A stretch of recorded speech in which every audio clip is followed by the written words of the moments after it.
الحمد لله رب العالمين. قال العلامة حجة الإسلام أبو جعفر الوراق الطحاوي بمصر رحمه الله: هذا ذكر بيان عقيدة أهل السنة والجماعة على مذهب فقهاء الملة أبي حنيفة النعمان بن ثابت الكوفي، وأبي يوسف يعقوب بن إبراهيم الأنصاري، وأبي عبد الله محمد بن الحسن الشيباني رضوان الله عليهم أجمعين، وما يعتقدون في أصول الدين ويدينون به رب العالمين. به نام و استعانت از الله بخشاینده مهربان. ستایش ویژه الله پروردگار جهانیان است.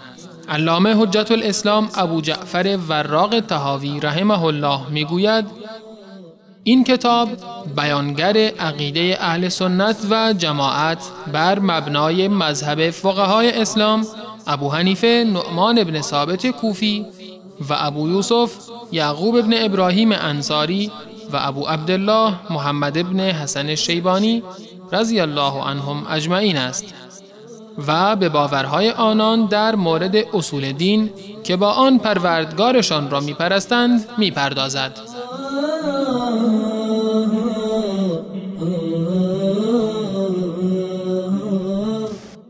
والشفاعة التي ادخرها لهم حق كما روي في الأخبار.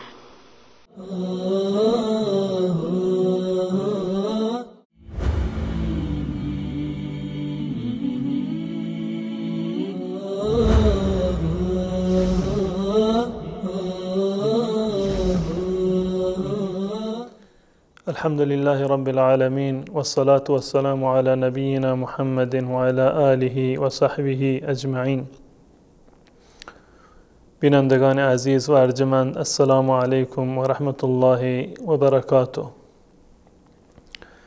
اگر به خاطر داشته باشید در جلسه قبل مطالبی رو درباره حوض رسول الله صلی الله علیه و سلم و برخی از ویژگی های این حوض را خدمت شما بیان کردم. در ادامه مطالب علامه طحاوی رحمت الله علیه یکی دیگر از اعتقادات اهل سنت والجماعت را که تمام گروه های اهل سنت والجماعت بر آن اتفاق نظر دارند مطرح می کند و آن مسئله شفاعت است. شفاعتی که رسول الله صلی الله علیه و سلم در روز قیامت برای امتش خواهد کرد. علامه طحاوی رحمت الله علیه می فرماید که والشفاعة التي ادخرها لهم حق، شفاعتی را که رسول الله صلی الله علیه و سلم ذخیره کرده برای روز قیامت که در روز قیامت شفاعت بکند برای امتش، این شفاعت حق هست. کما روی فی الاخبار، همون گونه که در اخبار و در احادیث رسول الله صلی الله علیه و سلم برای ما نقل شده. مسئله شفاعت یکی از مسائل بسیار مهم باب عقیده هست که اگر ما به این قضیه نگاه بکنیم میبینیم که بسیاری از مردم در باب شفاعت دچار افراط و تفرید شدند و از اون مسیری رو که الله و رسول الله صلی الله علیه وسلم تعیین کردن و اون شفاعتی را که در قرآن و حدیث بیان شده میبینیم که بسیاری از این شفاعت منحرف شدند. مفهوم این شفاعت را بسیار احیانا گسترده تر از اون چیزی کردند که در آیات و روایات اشاره شده و گروهی دیگر دچار در واقع تفرید شدند و حتی همون شفاعتی را که در آیات قرآن و احادیث رسول الله صلی الله علیه و سلم ثابت شده حتی اون رو نفی می کنند. گروهی دچار افراط شدند مانند انسانهای بدعتگذار و مانند مشرکانی که در زمان جاهلیت بودند، به اندازه افراط کردند در اثبات شفاعت و در اعتقاد شفاعت که این شفاعت را بسیار گسترده کردند، حتی تا جایی که از اموات و از مردگان و از سنگ و کلوخ و پیر و زیارت ها هم طلب شفاعت کردند و الله متعال اعتقادشان را در این زمینه در قرآن کریم برای من و شما بیان کرده. به طور مثال در سوره یونس الله متعال می‌فرماید و یعبدون من دون الله ما لا یضرهم ولا ینفعهم. مشرکان کسانی را غیر از الله میپرستند، عبادت میکنند که هیچ گونه نفع و ضرری برایشون نخواهد داشت. و یقولون هؤلاء شفعاؤنا عند الله، و معتقد هستند که این خدایان دروغین، این معبودان باطل، اینها شفیع ما خواهند بود در روز قیامت. یا در سوره زمر مشرکین این ادعا را می کردند که ما نعبدهم الا لیقربونا الی الله زلفا، ما این بت‌ها را عبادت نمی کنیم، ذات اینها برای ما مهم نیست، ما اینها را عبادت می کنیم به این خاطر که در روز قیامت برای ما شفاعت بکنند و موجب تقرب ما به الله متعال باشند. این هم یک نوع شفاعت هست. این هم یک نوع اعتقاد و باور در باب شفاعت هست که این در جنبه افراطش. از طرف دیگر گروه های اومدن در نفی شفاعت غلو کردند، یعنی به اندازه دایره شفاعت را منحصر کردند و محدود کردند، حتی از اون کسانی را که مسلمان بودند، موحد بودند، از دایره شفاعت رسول الله صلی الله علیه وسلم خارج کردند، مانند معتزله و خوارج که معتقد هستند که هر کسی که گناهی را انجام بدهد در واقع از ایمان خارج شده، کافر می شود و از شفاعت رسول الله صلی الله علیه وسلم محروم خواهد شد. اینها دو طرف قضیه هست، افراط و تفریط، اثبات بیش از حد و نفی بیش از حد، که هر دوتا از دیدگاه آیات و روایات مردود هست. عقیده اهل سنت و الجماعت در این زمینه و در زمینه‌های دیگر همیشه معتدل ترین نظریه هست، میانه ترین دیدگاه اهل سنت و الجماعت هست که این شفاعت را به اون گونه‌ای که در آیات قرآن و احادیث رسول الله صلی الله علیه وسلم آمده، بدون از افراط و بدون از تفریط قبول دارند، ایمان دارند به شفاعت در دایره مشخصی که قرآن و حدیث برای ما بیان کرده، نمانند مشرکین از قبر و مردگان و از سنگ و کلوخ شفاعت می طلبند و نمانند خوارج و معتزله شفاعت را به صورت کلی نفی می کنند، بلکه معتقد هستند که رسول الله صلی الله علیه وسلم و همچنین افراد دیگری که در ادامه انشاءالله ذکر خواهم کرد در روز قیامت شفاعت خواهند کرد و الله متعال شفاعتشون هم قبول خواهد کرد. اما خود شفاعت را وقتی که ما به معنی شفاعت نگاه بکنیم، شفاعت به معنی جفت هست و شفاعت کردن یعنی این که شما یک چیزی را جفت بکنید. یک فردی می رود در یک جای یک خواسته‌ای دارد، نیازی دارد، یک فرد واحدی هست، وقتی که شما سفارش میکنید برایش، شما شفاعت میکنید، یعنی این که شما هم همراه او شدید، اول فرد بود الان شده جفت. این معنی لغوی شفاعت هست.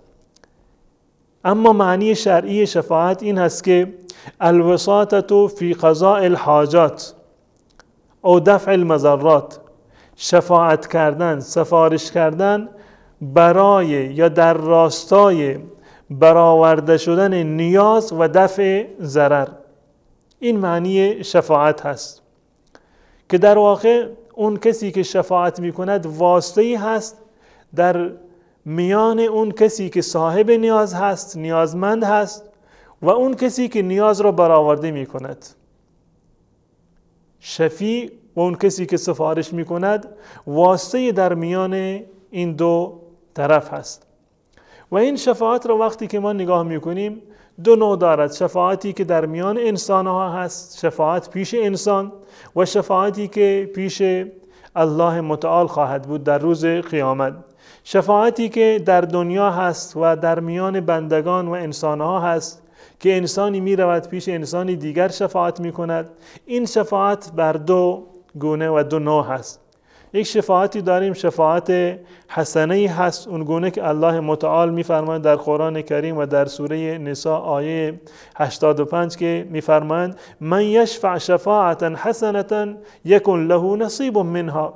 هر کس که برای برآورده شدن نیاز یک فرد مسلمانی شفاعت حسنه‌ای بکند، شفاعت نیکویی بکند، خودش هم یک بهره از اون شفاعت خواهد برد. این حداقل از جانب الله متعال ثوابی بر اون شفاعتش و سفارشش مترتب خواهد شد.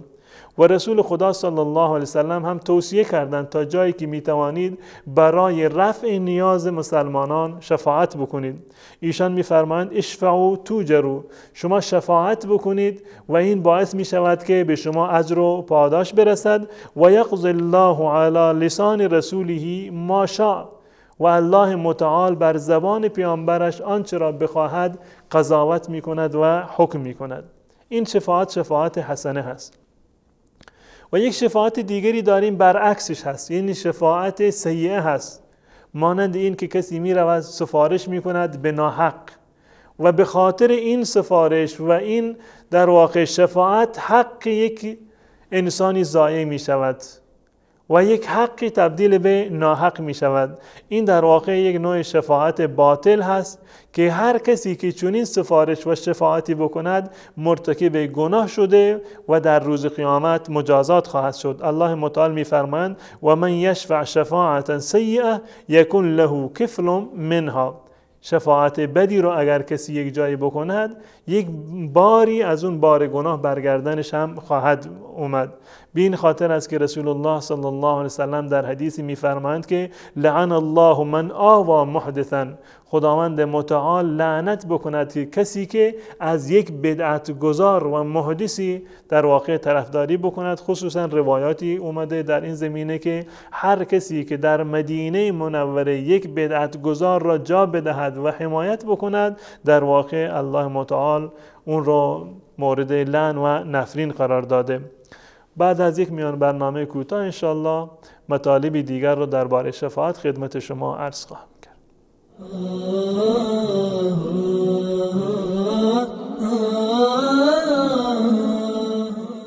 والشفاعة التي ادخرها لهم حق كما روي في الأخبار.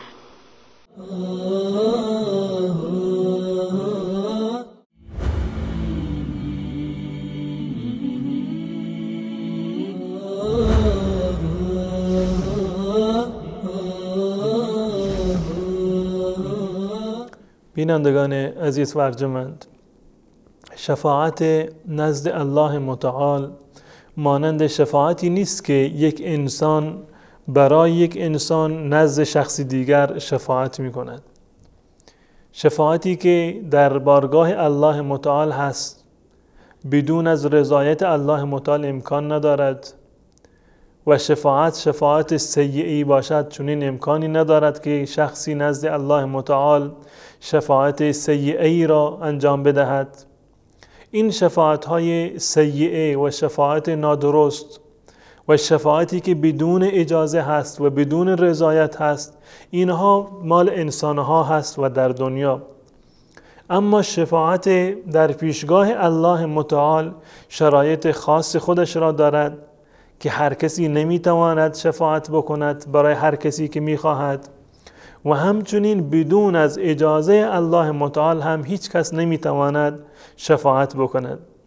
به تعبیر دیگر شفاعتی که ما از اون سخن میگوییم که جزء مباحث اعتقادی هست و در روز قیامت اتفاق میافتد، این شفاعت دارای دو شرط اساسی هست. اولین شرطش این است که این شفاعت امکان ندارد مگر با اذن و اجازه الله متعال.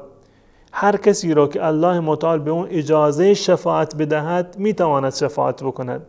اما اگر اذن الهی را نداشته باشد و خودش بخواهد شفاعت بکند، نمیتواند اساساً که برای کسی شفاعت بکند. حتی شخص رسول الله صلی الله علیه وسلم، اون گونه که درباره شفاعت کبرای ایشان در روایت اومده که من روایت رو خدمت شما عرض خواهم کرد، الله متعال در قرآن کریم این دوتا شرط را کاملا به صورت واضح برای ما بیان کرده که این شفاعت حتما باید با اذن الهی صورت بگیرد. به طور مثال الله متعال در سوره بقره آیه 255 می‌فرماید که من ذا الذی یشفع عنده الا باذنه، چه کسی توانایی این را دارد که نزد الله متعال شفاعت و سفارشی بکند مگر با اجازه خود الله متعال. یعنی این که اگر الله اجازه شفاعت ندهد هیچ شفاعت کننده‌ای نمیتواند که شفاعتی بکند.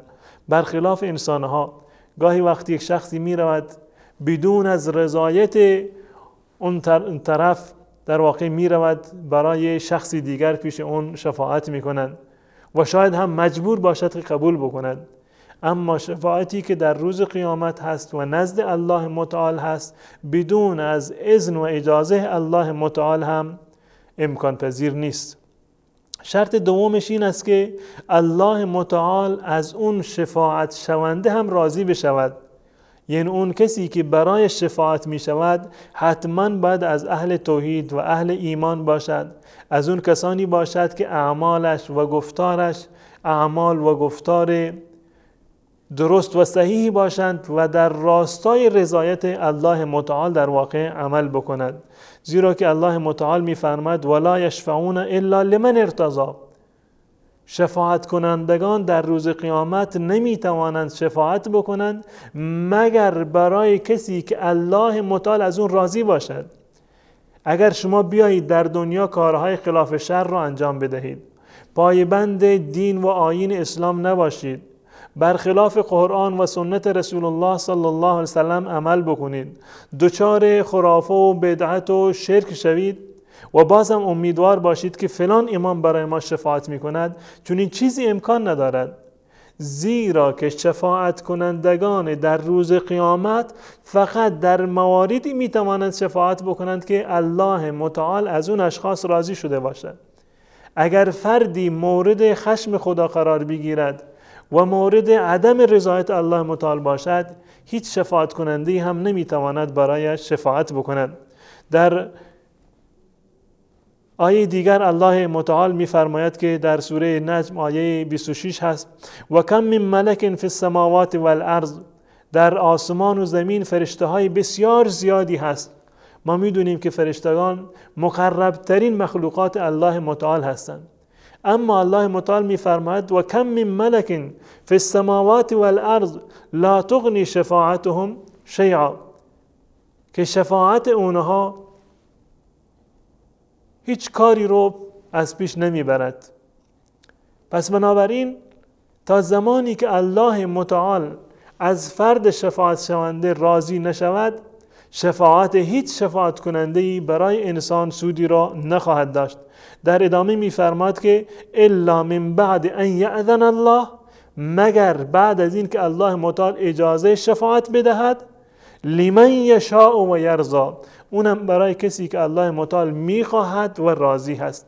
در غیر این دو صورت هیچ کسی نمیتواند به پیشگاه الله متعال در واقع شفاعت بکند و بالفرض اگر شفاعتی هم صورت بگیرد باز هم چنین شفاعتی نزد الله متعال پذیرفته نخواهد شد و هیچ سودی را برای شفاعت شونده ندارد. به طور مثال درباره کافران الله متعال میفرماید فما تنفعهم شفاعت الشافعین، شفاعت هیچ شفاعت کننده‌ای برای کافران در واقع سودی را نخواهد داشت. مال الظالمین من حمیم ولا شفیع یطاع، ظالمان در روز قیامت هیچ دوستی را یا شفیعی که از اون اطاعت بشود شفاعتش قابل قبول باشد چون این شفیعی را ندارند. پس بنابراین هر کسی که در دنیا اعمالش اعمال خداپسندانه‌ای باشد، پیرو شریعت اسلام باشد و دچار شرک و بدعت و خرافات نشده باشد، در روز قیامت الله متعال اجازه می‌دهد که افرادی برای شفاعت بکنند و شفاعت اونها را هم الله متعال می‌پذیرد. در غیر این صورت الله متعال اجازه شفاعت هم نمی‌دهد، کسی نمی‌تواند شفاعت بکند و اگر شفاعت هم بکند چنین شفاعتی پذیرفته نخواهد شد. در فرصتی که باقی مانده به صورت بسیار گذرا من انواع شفاعت را خدمت شما عرض می کنم. شفاعت در روز قیامت چندین نوع دارد. یکی از این شفاعت ها شفاعتی هست که مخصوص رسول الله صلی الله علیه وسلم هست، معروف هست به شفاعت کبرا و شفاعت بزرگ که برای تمام انسان ها هست، هم مسلمانان پیروان رسول الله صلی الله علیه وسلم و هم بقیه ملت ها. اون گونه که در روایت آمده که در روز قیامت همه تشنه و خسته و کوفته و سراسیمه هستند و منتظر هستند که حساب و کتاب بشوند و در این صحرای محشر گرفتار هستند و همه میروند، یکی یکی میروند پیش پیامبران، پیش حضرت آدم، حضرت نوح، حضرت موسی، حضرت عیسی، پیش همه میروند، اما هیچ کسی نمیتواند شفاعت بکند و عذرخواهی میکنند، میگن این کار ما نیست، کار محمد رسول الله صلی الله علیه وسلم هست. نهایتا میآیند پیش رسول الله صلی الله علیه وسلم که شما خاتم انبیا هستید و جز پیامبران اولوالعزم هستید، حبیب الله و خلیل الله هستید، برای ما شفاعت بکن که الله متعال زودتر حساب و کتاب ما را در واقع بپردازد به حساب و کتاب ما و ما از این میدان محشر آزاد بشویم. رسول الله صلی الله علیه وسلم میفرماید که بله این کار من هست و وظیفه من هست و جایگاهی هست که مخصوص من هست.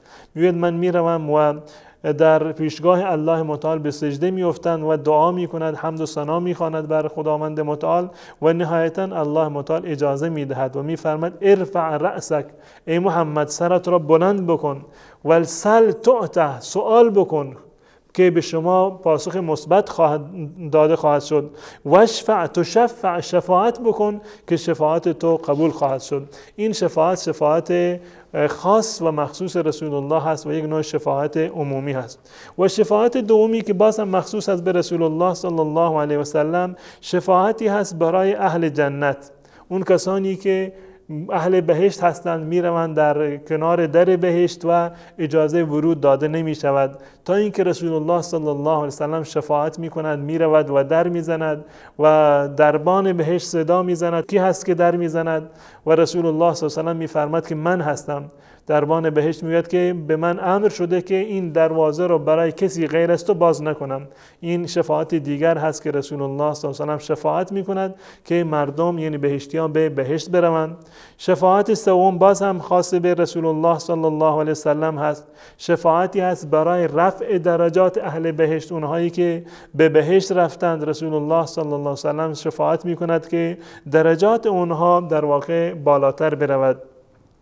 و نوع چهارم شفاعت مشترک هست، یعنی در میان رسول الله، در میان فرشتگان و انسانهای نیکوکار همه میتوانند شفاعت بکنند و این مخصوص انسانهای گناهکار هست، یعنی اون کسانی که گناهی رو انجام دادن، مستحق رفتن به جهنم هستند یا اینکه در جهنم افتادند، به خاطر شفاعت رسول الله و همچنین انسانهای نیکوکار دیگری که الله متعال به اونها اجازه شفاعت میدهد، این افراد به خاطر شفاعت این انسانهای بزرگوار در واقع از جهنم نجات میکنند. بعضی شایسته جهنم هستند، رسول الله شفاعت میکند که به جهنم نروند. بعضی در جهنم افتادند و رسول الله صلی الله علیه و سلم شفاعت میکند که اونها رو از جهنم بیرون بکنند و به بهشت بروند. و این نوع چهارم هست.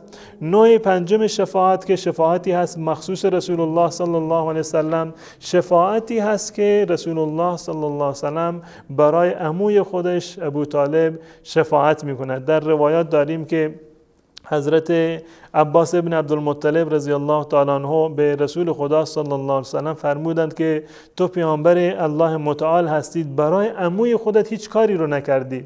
ابو طالب که این همه از تو پشتیبانی میکرد، تو را حمایت میکرد و پاسبان تو بود، تو برای اون هیچ کاری رو انجام ندادی.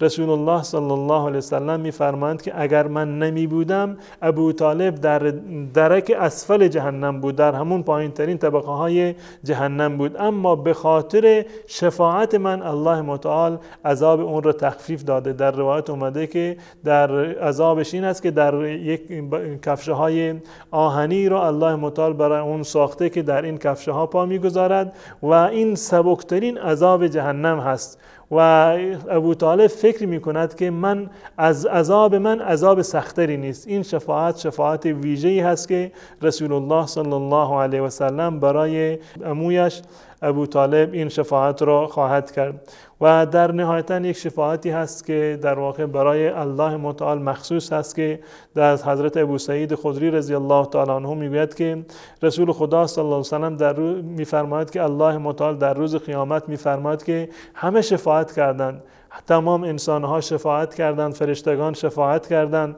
پیامبران شفاعت کردند و هیچ کسی نمونده جز ارحم الراحمین. الان نوبت من رسیده و الله متعال در واقع یک گروهی رو از جهنم بیرون می آورد که در روایت اومده که هیچ کار خیری رو نکردند، فقط همین هست که مسلمان بودند و بس، کلمه گوی لا اله الا الله بودند و کار خیر دیگری رو انجام ندادند. الله متعال نهایتا اینها را از جهنم بر می دارد و به بهشت می رود. اینها به صورت کلی که عرض کردم خدمت شما انواع شفاعت هست که انشاءالله الله متعال این شفاعت رسول الله صلی الله علیه وسلم و شفاعت انسانهای نیکوکار و مؤمن را نصیب تمامی من شما بگرداند. تا برنامه دیگر که در خدمت شما خواهم بود، تمام شما را به الله متعال می سپارم. السلام علیکم و رحمت الله و برکاته.